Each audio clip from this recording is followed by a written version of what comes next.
This is Paul and Andy's podcast from a lovely beach in Devon. Peaceful. Episode 26. Yeah. And you did say to celebrate our silver anniversary, which was the last podcast, that we would come out and about now that the weather's improved and do an outside broadcast, which this is. Would you like to tell everybody where we are, Paul? I think I'm going to keep it a secret, but it's not far from Torcross. It's a little tiny beach that you've got to walk over quite a big little hill that goes up about 40 steps and then down 40 steps. But it's secluded. There's no one here. Just a few guys that are sort of going off the beach now. But it's a blue sky with clouds that threaten a bit of rain. Yeah. A greeny blue sea. Yeah. I can't see any ships on it at all, can you? No. It's just, as far as the eye can see, azure, I would say. As your eyes can see. As the colour is. It's absolutely beautiful. It's a very crisp horizon. Yeah, it is. Can you see that far? I can, with my glasses on. Excellent. Good. There's something about it, isn't there, being by the water that just soothes you. It is. It's very hypnotic. You can just listen to this sound all day and drift off to sleep listening to it. I love it. It's very nice.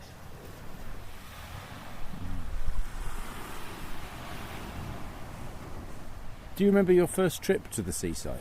Oh, gosh. Not specifically, but when I was a kid, we used to have our holidays in North Wales because that's where my mum's family lived. So we used to go to North Wales every summer and go. Obviously they lived on the coast, so we would inevitably go down to the beach and swim in the sea and do all the things that kids do. But yeah, it was a big part of my growing up and something I would always look forward to. But I've always been slightly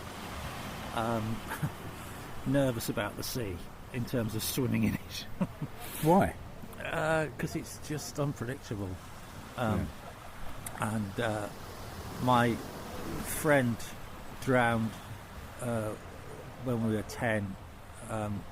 We were both in the Cubs, and he was on a Cub canoeing trip off Scarborough, and he didn't make it. So I've always had a healthy respect for the sea, and very rarely these days go in to swim in this country in the sea just because it's so cold. Well, yeah, I mean, if you've had such a tragic experience, it does colour your judgment of it, doesn't it? I mean, I think I've always had a healthy respect for it.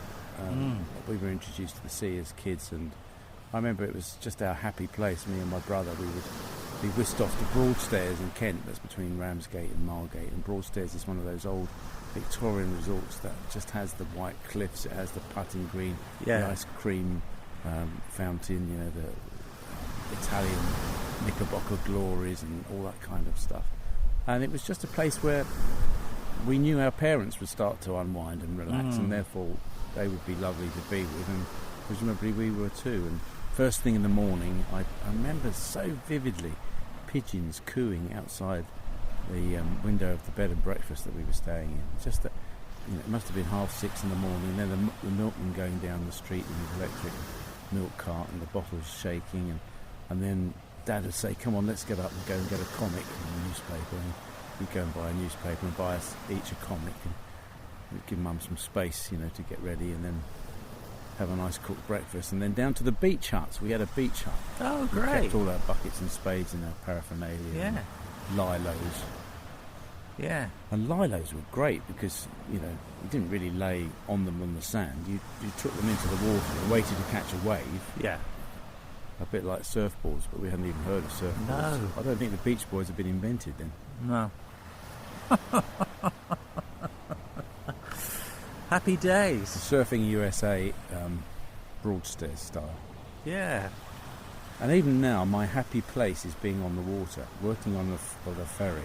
Every trip we do backwards and forwards in Sorkham, every trip is different because you never take exactly the same route. The waves are different, the sea flattens off or it gets a bit busier and a bit choppier. Yeah. And the seagulls are different and there's fish sometimes. It's just, it touches you deeply, profoundly. Yeah, it does. And the sea state just changes all the time. And it's a bit like, it's just how life is, isn't it? It's never the same twice. No. These buoys that are out, I can see about 3 or 4 of them. Yeah. Are they lobster pots? Yeah. Right, okay. Yeah. You don't want to run over those in No. your boat and No. disturb them because it won't please the fishermen very much. A lot of crab caught off these coasts and also off the Channel Islands, which they land in Sorkham as well. Right.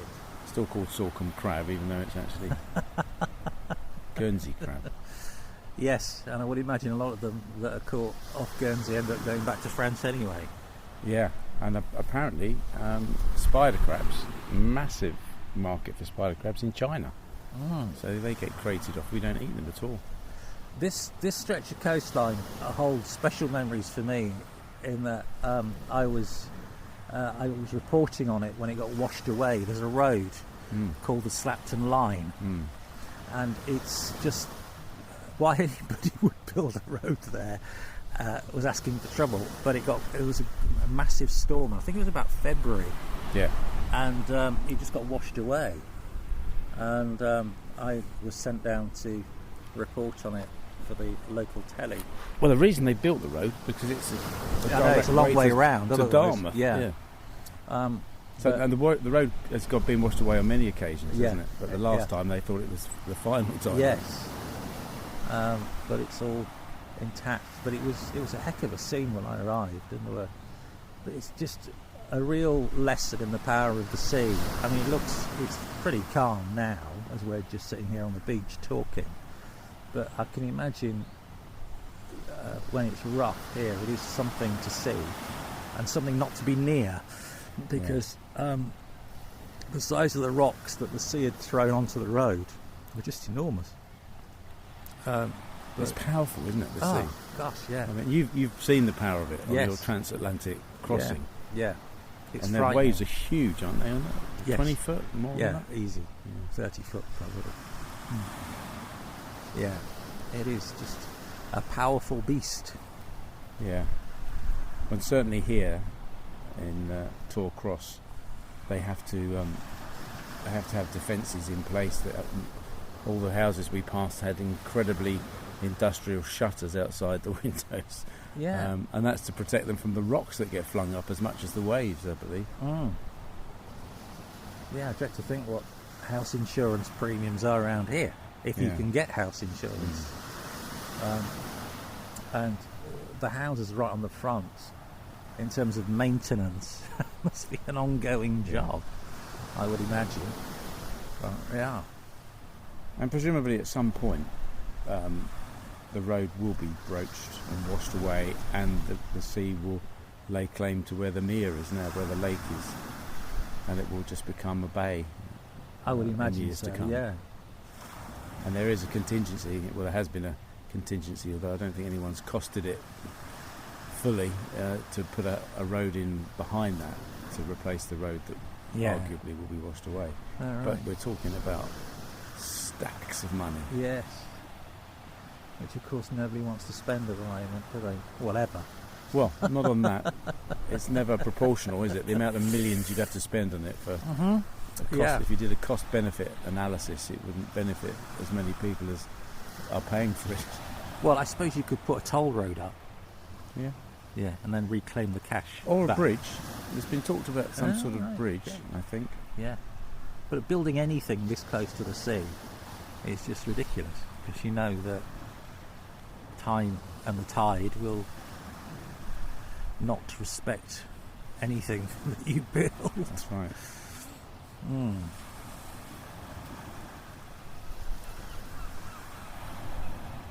It's very quiet here today, isn't it? As in people. Yeah. Not a lot of folk around. As in just you and me. It's the day after a bank holiday. I thought it would be a lot busier.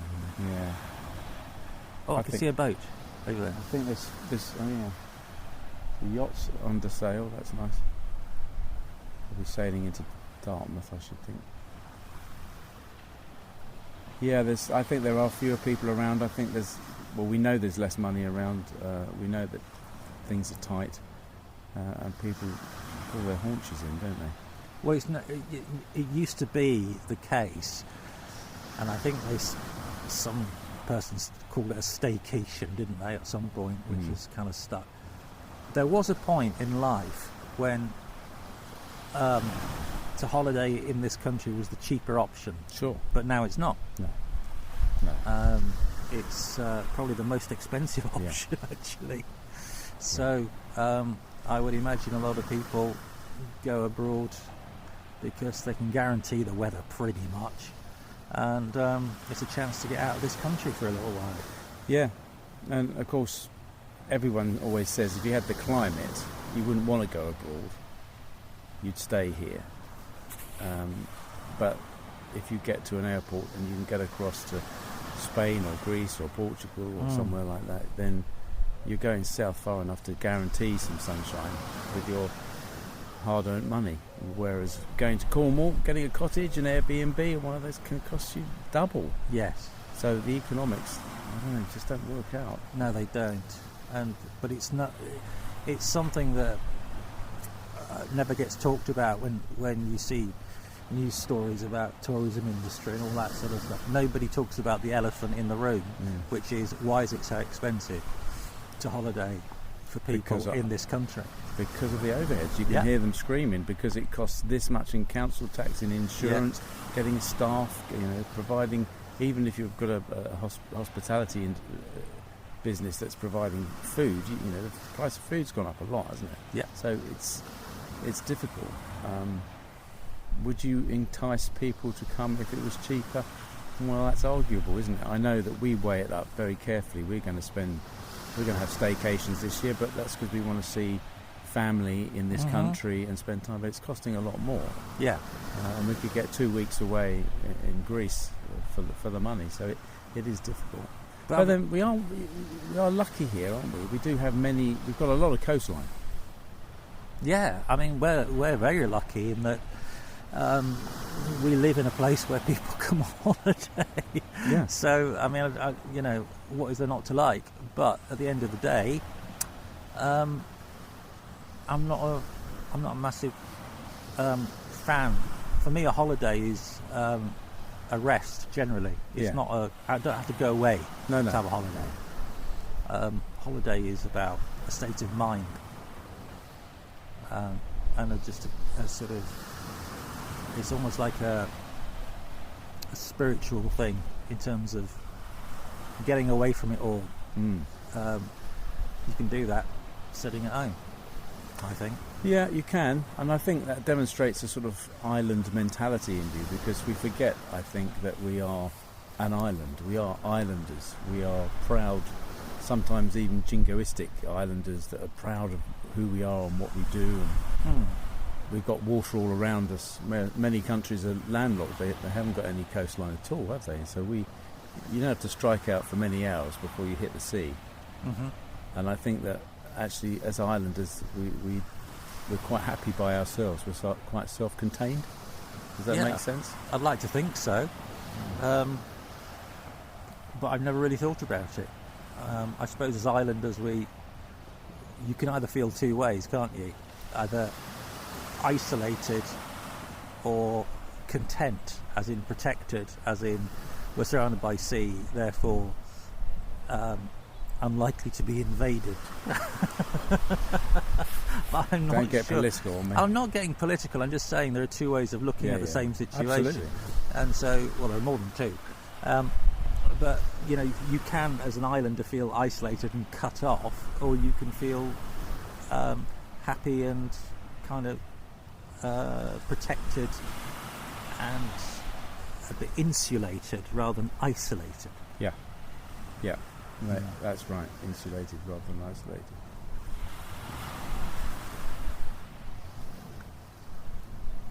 I still have yet to quite understand why that soothing sound of waves breaking on a beach. I know sometimes I've heard it alludes to being in the womb. Yes. In the amniotic fluid of your mother, and that is the first sound you become aware of as you're a developing embryo. Whether that's true or not, I don't know. I think it's the vastness because the Earth is largely water, isn't it? And when you look from space at pictures of it, you just see how much is ocean. Whether it's that, and it puts our lives into context. And the prospect also of the fact you can get in a boat and like they are out there, and you can go. And if he keeps going, he'll go to Dartmouth. But if he keeps going further, he can go across the Channel, or go the other direction. He'll go to America. Yeah, which is a long way. Yeah. Did it feel a long way when you did your crossing? Yeah, it did. It's it was what, I can't remember how many 1,000 miles, or 3,000 miles. Yeah. It's a long way to travel just relying on the wind, isn't it? Yeah, it is. But yeah, it did feel like a long way. And to be honest with you, it put the distance into context better, because when you're on a plane, you don't realise that. Well, you do, because you can look on a map, but 3,000 mile journey takes 6 hours, something like that, 5-6 hours. But on a boat takes 2 weeks. Were there times you felt that it was never going to end, and you just wished it would? No, never. And how did you get through those times of it being endless sailing? I didn't even think that way. You've lived from one cup of tea to the next, really, and that was it. Really? But the great thing was that your whole understanding of time is meaningless, because it doesn't matter what time of day it is, on your watch, the thing on your wrist, it matters.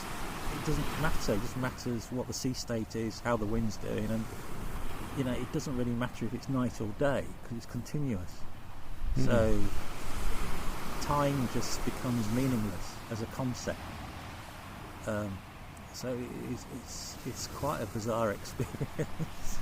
It's a bit like I read recently of an article of a guy that did an experiment on himself and buried himself in a chamber, excluding himself from all daylight and concept of time. Yes.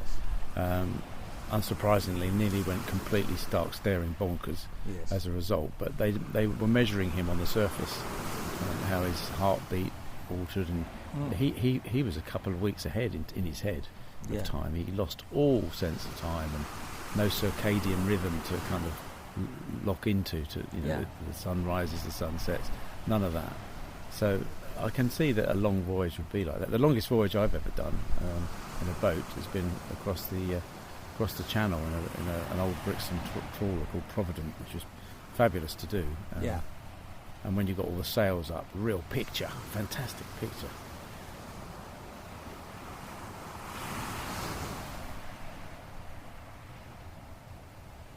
When are you putting your boat back in the water? Well, it's a question of finding the time, really, because I need to go and see if it's got any wounds from its previous expedition, which was laying it up and capsizing it. I mean, dinghies are supposed to capsize, and you're supposed to be able to right them, but it wasn't possible to right it. So I don't know if it got any damage to the hull. I need to go over and check it, and then I'll arrange with you, if you like, to I'll give you a hand. We'll get the old boat out, get the mast up, get the burgee on the top, and then get the mast up. Never put the mast up before you've put the burgee on, because that creates a bit of a problem. You don't want to put the little flaggy burgee thing. No. You can't. You have to tip the boat up to get it on. Yes. So I'm hoping soon, and I'm hoping for a nice gentle breeze like today would be good. A bit of sunshine. Maybe this summer we'd be able to record one of these, maybe on the water. Yeah. Would that be a thing? If you record it and I helm it, yeah. Okay. But you'll have to crew it as well. I will. So, which could be quite tricky. That's why I'm asking, as long as possible? As long as your iPhone's insured. But meanwhile, I think I'd rather sit beside it. I've got no inkling to sort of dash to get neither the have I. I sailed across the Atlantic, and that's it for me. I'm not. People say, you know, have you done much sailing since? And I said, no, not really. And sailing with you on a dinghy in the estuary is about as adventurous as I want to get. Well, it would have been last time. I mean, it would have been, but I have no desire to go ocean sailing again. No. I feel like I've got away with it. Do you know what I mean? Yeah, I do. But I think I did a lovely yacht cruise last year with some others that made it more economical. Yeah, in Scotland. And that was delightful because we didn't know each other. So, you know, when you're not sailing, you end up not talking and just looking and enjoying what's around you. So that and the nature, the conversation, the food, the drink, the wine, that made it lovely. But there's something lovely about being blown along by the wind. You know, that is a great We feeling. hardly used any diesel the whole trip because we sailed mostly for 2 weeks. So which is, you know, if you drive your car back and forward to various places, you have to put 70, 80 quid worth of fuel in it, don't you? Well, exactly, and that was the great feeling when we arrived in Ireland. Just thinking to myself, we've just sailed 3,000 miles and we haven't even turned the engine on. You know, that's amazing. That's incredible. Did you have one skipper on board? Or? Yeah. A lot of responsibility for that skipper, then. Yeah, Rob, he was a lovely man, still is, and very patient, but very wise, and I learnt a lot from him. Well, having done this for the first time for our podcast, I think we should probably do another location recording, another OB. We'll have to pick somewhere else, maybe the moors, or maybe nothing is elaborate. I don't know. I think there should be one rule, and one rule alone for any outside broadcast that we do, and that is that it shouldn't be raining. Well, it's not today. It's glorious. What a lovely spot.